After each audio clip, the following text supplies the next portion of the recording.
Hello, my name is Gina, and today I'm going to share the story with you of how I met my Indonesian husband while scuba diving underwater of the Gili Islands.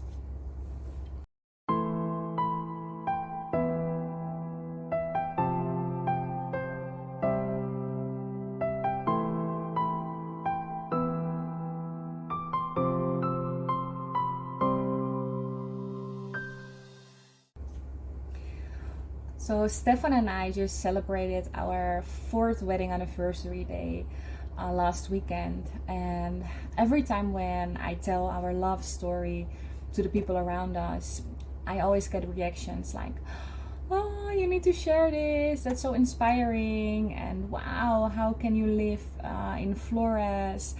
How can you live this local lifestyle?" And I think now the time has come to share our story with you. So, from our wedding anniversary 4 years ago, let me take you back another 4 years when we actually met each other. So, this is 8 years ago, bringing you back to 2013 on the Gili Islands on Gili Air in Lombok. So, I was about to do my scuba dive instructor course, and this is when I met Stefan under the water. And I just remember that after the dive, we were doing a safety stop, so you wait under the water like 5 meters under the surface, and at this time you have to wait there for a couple of minutes. And at that time I saw another dive group not far from us, and there was one guy standing out with his big afro hair and waving to me like with a lot of enthusiasm. And yeah, he got my attention, and I was so curious. Who is this guy with this positive energy and with his positive vibes? And when we came back to the surface and we climbed back on the boat, me and my group, my dive buddies, I saw him on the other boat with his hair, with a big smile, still looking, and we were looking at each other, waving, and that was about it, because I found out that he was working on the other side of the island. So I was on the north, he was on the south, and we basically never met each other on land before. But from that day on, we bumped into each other all the time on land, not just underwater. And actually, I was not looking for a love story. I was really focused. I was focused on doing this diving because I found a place where I would where I would love to stay longer after all the traveling the years before, after I left the Netherlands. And yeah, on the Gilis, I wanted to settle a bit, and I just wanted to focus on being able to find a job and live there, and live the simple but tropical nice life. And then Stefan came along, and I just couldn't resist him with his obviously with his cute smile and his massive charisma. And I just remember like trying to hold back, trying to send him away from my bungalow, but he would always rock up, and he would brought me coffee and like this bread that I really liked. And I couldn't resist it, basically. Let's just be honest about it. And also I remember he got me at the moment where I was saying like, no, don't come here, I need to study. And that he was saying, but you can do both, because I was telling him I can't enjoy the presence of this boy around me that is trying to get me. And he was saying like, but you can do both, you can study and you can enjoy me having around. And I thought, I can't, how can I concentrate? Anyway, long story short, with his presence I managed to still study. He was encouraging me, and we were still enjoying each other. So at some point it was obvious that we were together, and we just had an incredible year together on the Gilis. But then it often would happen that people like tourists would come, like they had traveled the Komodo Islands, because Stefan is from Flores originally, and we were together on the Gilis. And they would ask Stefan, or they would tell us, oh yeah, we just came from Flores and we were diving Komodo Islands.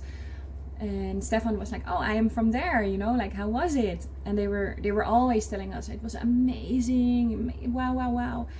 And then I was looking at him one day like, if the diving is so amazing there, like, we should go and visit. So we went together to Flores, we visited his family, the village.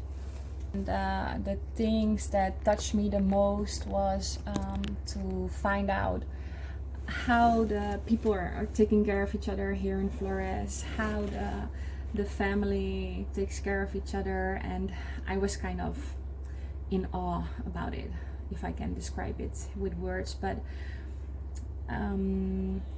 you know, I found out that Stefan's mother basically lost her husband when Stefan was still a baby, and you know, she took care of 5 boys by herself, living on the rice field in a village in Flores, in Lembor, and such a strong woman. But by the time Stefan was growing up and ready to go to school, you know, he was sort of adopted by a family in Labuan Bajo, the fisher village, let's say, the main, the port to visit Komodo National Park.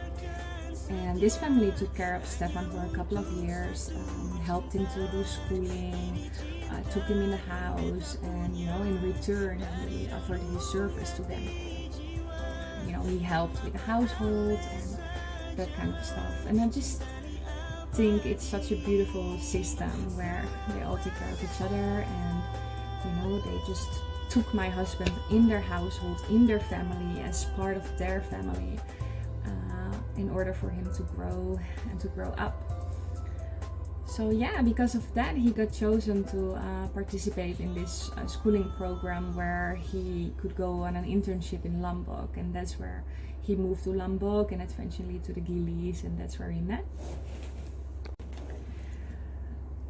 And after our visit together in Flores, we traveled back to the Giliis, but we had found another job for Steph here in Komodo. So the plan was that I was gonna go to Australia to work because I still wanted to go to Australia and find more adventure. Basically, I wasn't ready to settle down yet. And Steph was gonna go back to Komodo and work as a dive master. So yeah, eventually I stayed for 2 years in Australia, and when I finally came back, it was becoming serious between us, and it was becoming real that I would take my last stuff from the Netherlands and leave everything behind and settle here in Labuan Bajo in Flores. Yeah, at start it was a bit rough because the lifestyle here was very different from the Giliis, and I was still a bit confused about what I was going to do. I just wanted to be but I wasn't sure, was I going to work in diving? Meanwhile, I was practicing yoga a lot, and it really helped me, and I felt so good doing yoga. I just wanted to stay on the yoga path, and yeah, finally, slowly I set up a yoga studio, yoga servers, Bajo Yoga, and that's how it all started with yogamamakomodo. And yeah, then not long after that we got married, and the wedding was also amazing. It was really a mixture of local Mongolai and a bit of Western taste. My parents came over from my father's side, and yes, it was just a very special day. And a year later, less than a year later, I was pregnant of Denylo and our first baby boy, who is now 2.5 years old.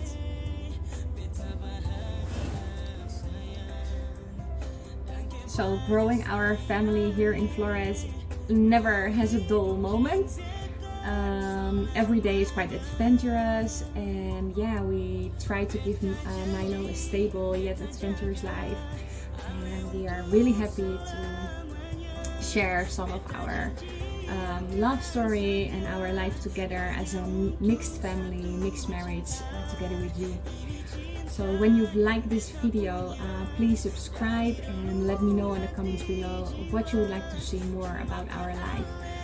I plan to record a visit to Komodo Island, to shoot a day out of our life, and also to do a trip to the traditional village inland of Flores.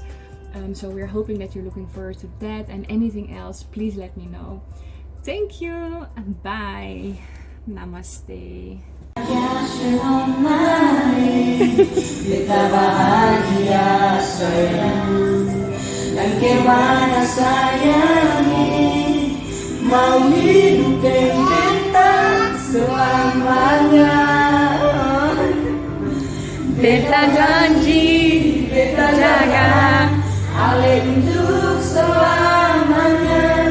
Beta janji akan setia hanya untuk satu cinta. Ini cinta yang beta punya dari relung hati jiwa. Cuma pada sejalan cinta ni abadi selamanya.